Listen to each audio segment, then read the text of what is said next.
Hello, welcome to Leadership Live with Anton Gunn. It is Wednesday, 9 a.m. Good morning to you, wherever you are. I hope you're starting off your Wednesday in a fabulous way, like I'm starting off my Wednesday in a fabulous way. Now, you can probably tell that I'm not in my home office studio today.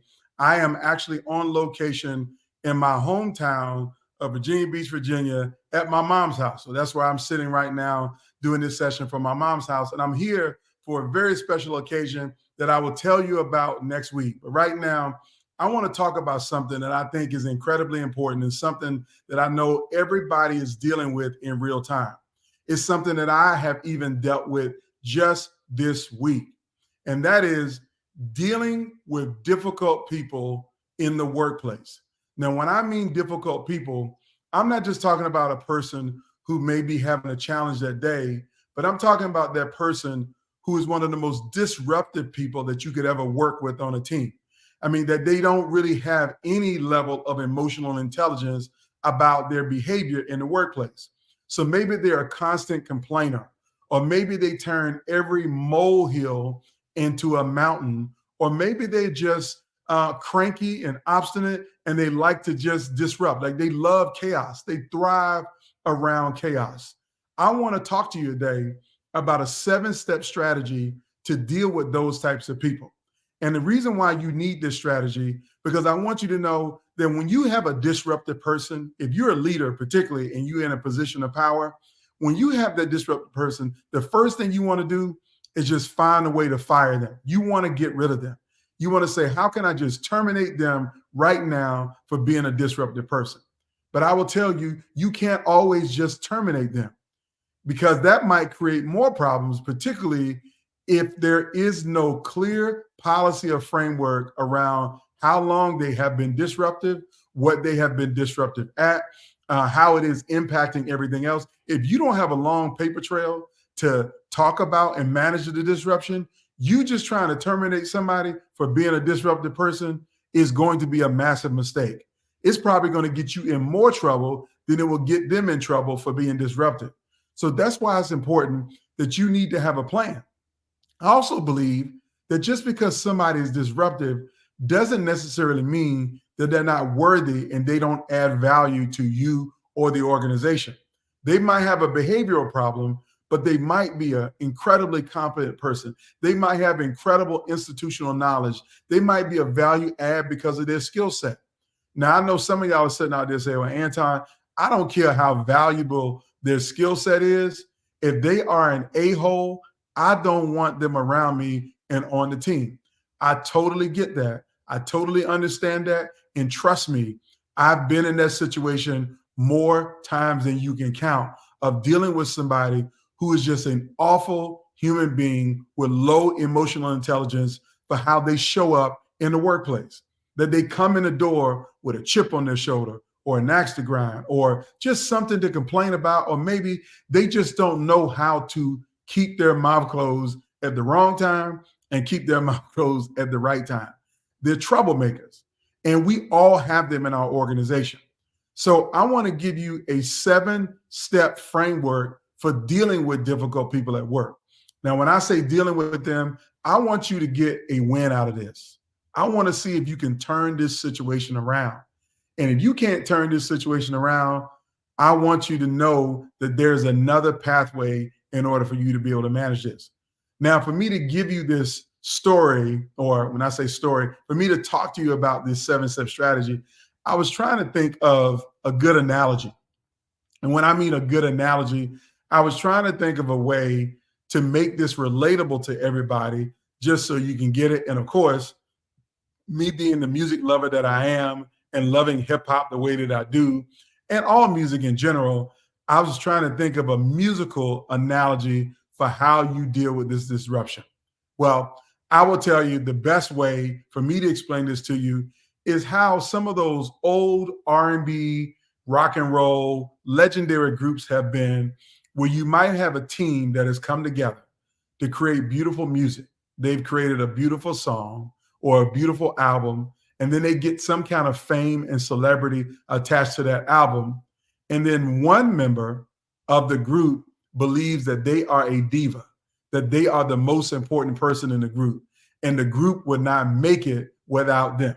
So whether you're talking about David Ruffin in The Temptations, or whether you're talking about Eddie Kane in The Five Heartbeats, which is a movie that everybody would be familiar with, particularly if you are of the Black persuasion, you're familiar with The Five Heartbeats, but maybe everybody's not. But if you just think about your favorite group, okay, there's always one member who ends up shining more than everybody else. And they think they're more important than everybody else. They think that their one role in the group is bigger than the entire group. And so sometimes things can get off key, things can get off kilter. You could end up in a disruptive environment and short circuit the entire group's career because of one person being monumentally disruptive. It happens all the time. We've all seen it over and over again. So here's what I want to give you is a framework that if you have a David Ruffin or Eddie Kane Jr. in your group who is disrupting things, I want you to be the leader to help get through this situation. Doesn't really matter if you are in a power position, so you don't have to be the boss of this person, but it would work if you were the boss of this person. But you might just be a colleague on the team who is clairvoyant enough to know that this person's emotional unintelligence, or their lack of emotional intelligence, their lack of COOF or behavioral practices, or whatever you want to frame it up, is going to be bad for the entire organization. So I want to give you this in the quickest, simplest framework that I got, because I can't be here long, because again, I'm at home with my mom for something special, and we got to head out the door in roughly 23 minutes. So I'm going to give you this very quickly, 7 steps, a 7-step strategy to deal with difficult people in the workplace. So here is step number 1. Step number 1 is to have a one-on-one with that person. So before you start calling them out for their bad behavior, I'm going to encourage you to get with them one-on-one, small conference room, your office, their office, on a one-on-one Zoom, not on a phone call really, but unless you can do it FaceTime, I want them to see you and you to see them one-on-one to talk seriously about the bad behavior and what happened, the most recent incident. So you really need to have a one-on-one. And I think it's important to call people in before you try to call them out. Because sometimes if you call them out in front of people, that just inflames the situation and make it worse. And I had a situation happen like that just this week, where someone was being difficult and another person proceeded to call them out in front of everybody. And next thing you know, they're in a shouting match. Next thing you know, people are believing that this could turn into fisticuffs. Now, I never believed for a moment that it would turn into fisticuffs, but that doesn't stop everybody else thinking that something could get more dangerous than it did. Now, that's an important point, is to call them in a one-on-one fashion before you try to call them out. It might dispel all of the hysteria around the circumstance and give you a clear framework to say, hey, your behavior was unprofessional. What you did was uncalled for and it was unprovoked, and it made all of us feel uncomfortable. It made all of us feel like that we couldn't work past that. And I know you felt like you could work past it, but we could not get past it because it was literally disrupting the meeting. That's the first step. Now, here's the second step. You, as a leader, need to learn how to become an active listener. So when I say active listener, after you, and when you're having that one-on-one, the second step is to make sure you listen for their perspective. Ask them, what's going on? Why did you feel like you had to take that approach in a meeting? Or why did you feel like you had to take that approach in the Zoom call? Ask the question and then shut up and listen. Listen to what they have to say. Listen to what they don't say, because you never know, a person could be going through something else outside of the workplace that has created the environment for them to be disruptive. It ain't just because they're a bad person. They might have something else going on that's really significant. They might be having some physical health issues. They might be having some drama or trauma in their family or in some other aspect of their life, and they're showing up at work like that. Now, the reason why that could be a real possibility, because I know we love to believe that people can divorce themselves from who they really are when they come to work, and we tell them to leave your personal life at home and only bring your work life to work. That's irrational. You can't divorce yourself from who you are. Like Anton is a keynote speaker on stages. He loves hip hop. He gives great presentations, but he's also a husband. He's also a father. He's also a son. He's also a brother. He's an uncle too. So I'm going to be all of those things when I come to the stage. And so if I'm dealing with something in my life or there's a traumatic event, then it might show up inside of the workplace. I will never forget that I had a client hire me for a keynote speech on October 12th. Now, for those of you who know me, you know that October 12th is the day that my brother was killed in the year 2000 in a terrorist attack. My brother was killed aboard the USS Cole. And so I'm trying to grow a business. So I don't want to turn down keynote speeches because I really do want to do good work, add value to people, and most importantly, get paid for my work. So I took the keynote speech. And so it was a great event. About 45 minutes in, everything was going well. And then there was a portion in the program where I started to talk about my brother. And when I started to talk about my brother, I started to get emotional on stage. And 99% of the time in keynote speeches, I don't cry. But in this circumstance, I did cry because I couldn't divorce myself from my personal life in that professional moment. So that's why being an active listener is really important. You want to listen because you don't know what might be going on.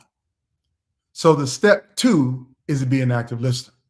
Now, step 3 is what I call diagnosing the dissonance, which is when you think about a music group, when 3 or 4 people are singing together, you want them to have harmony. So active listening is how you get the harmony, is because you understand what's really going on with them. But sometimes you can't get the harmony. And so there would be some dissonance. You're saying one thing and they may be saying something else. So as a leader in an organization, I want you to really get to clarity around, do they understand what their role is and what their duties are? Because sometimes some people might come into a meeting or come into an organization thinking that their job is to be the disruptor. Well, Bob hired me for me to break up the status quo, that he's sick of the status quo, and I was brought on his team to break up the status quo. But that's not what Bob told you. That's not what you want for your team, but you just don't know that there might be some dissonance to what people think that they should be doing in the workplace versus not doing in the workplace. So the more you talk about it, so tell me, what do you think your role is, or what should be your role on the team, or what is your role involved in this project? Tell me, what are you hoping to accomplish by the approach that you bring to the meetings? What do you want to get better? What's the solution? What's the outcome? All great questions to try to get a real understanding of what they actually want. And what you might find is that y'all are never on the same page. And this is your chance to get everybody on the same page. That's what step number 3 is. Now, step number 4 is that when you're not on the same page, you got to then get into a space, okay, well, let's co-create a solution. That's what step 4 is. How do you co-create a solution? How do you literally say, okay, so what can we do together? What can I do to help you to be more productive and effective in this meeting, to minimize the disruption that I told you that we all experience? What can I do to help? How can I make it easier for you? See, this is where you as a leader own that you have some responsibility in the process. Maybe you're structuring the meetings the wrong way. Maybe you're waiting to the last part of the meeting to give them a chance at the agenda and they wanted to go first. So you need to talk about, how do you co-create that solution? That's the only way you're going to get there, is to co-create a solution. So that's step 4, is to get clear about that solution. Now I'm checking my time because I got to be gone in a few minutes. Now, step 5, after you co-create a solution, you need to set clear goals and clear boundaries around what's going to happen at the next meeting. You really do need to set clear goals and clear boundaries about what's supposed to happen the next time you're in that environment. Because if you don't clearly state what the rules of the road are, then that person might go back to those old behaviors that y'all agreed that you wouldn't do anymore when you co-created the solution. And if you set those clear goals and boundaries and you document them in writing and you make sure you include other people that they're also aware of the boundaries and the goals and everything else, when this person becomes difficult again and they get disruptive in the meeting, you now are establishing a pattern of behavior of disruption. So again, everybody's got to know the goals and the objectives. They got to know the clear rules of the road. And you got to do that, even though you might have think you've already done that. So you want to really get to step 5 is setting some clear goals. Now, step 6 is I want you to understand that this is not a sprint or a marathon in changing a person's behavior. It's going to be some baby steps, some small things that will happen that will show you some positive signs that they're trying to get better. When they show those positive signs, reinforce the positive behavior. I'm telling you, this positive reinforcement is incredibly important in step 6. That if they do anything right, like if they come in a better even keel, they say something positive, that they offer some positive information or some good information, your job is to celebrate that, is to reward the positive behavior. Don't reward the bad behavior, reward the positive behavior and celebrate the small things that they might do. It might even be something as simple as that they showed up early for the meeting and they came prepared, or they came with handouts, or they provided some information to other people. My opinion to you is to be very, very focused on celebrating the small baby steps that they take in improving their behavior. So that's 6 steps all the way through. Now, if you don't get anywhere in the one-on-one, if your active listening is not responsive, if you can't diagnose how y'all not on the same page and really get to a place where you're setting a co-created solution and clear goals and objectives, if you can't get there with them, if you're struggling to get there with them, step 7 might be your most important thing. And that is to ask for some help. So maybe their help needs to come from an HR leader. Maybe their help needs to come from somebody who is close and personal to this person. It might be their spouse or their partner or their best friend at work, or someone who they trust and that they're close to, because you clearly can't get to resolution on this by yourself. So you might need to find somebody who can talk to them and knock some sense into their head, and not physically knock some sense into their head, but you know what I mean when we say knock some sense in their head. You're not going to be able to do this by yourself all the time. There are a lot of difficult people to deal with in the workplace. And sometimes you might need some help. Do not be afraid as a leader to ask for help. That's one of the things I can't stand about some leaders, is that they think they have to have an S on their chest. They have to have all the solutions. They got to know the final answer. They got to be the arbiter of all great information and the ability to handle every situation without any help. That's a failed model of leadership that doesn't work. So you can't be top down in this whole process. This is not about command and control, but this is about building a universal solution that helps your team and organization to get better. So you might need to ask for some help. So if that help is from somebody like me, and you would love to have me to come and talk about a topic like this to your team and your organization, I'd be happy to come and speak with you. So make sure you send me a message in the DMs, so send me a direct message or just put it in the comments, and me and the team will respond and follow up, because this is the kind of keynote that I would love to share with people around how do you deal with difficult people in the workplace, because dealing with difficult people is a cornerstone of building a kind of culture where everybody thrives and nobody wants to quit. And it boils down to how you show up as a leader. So there you have it. Those are my 7 steps to dealing with difficult people at work.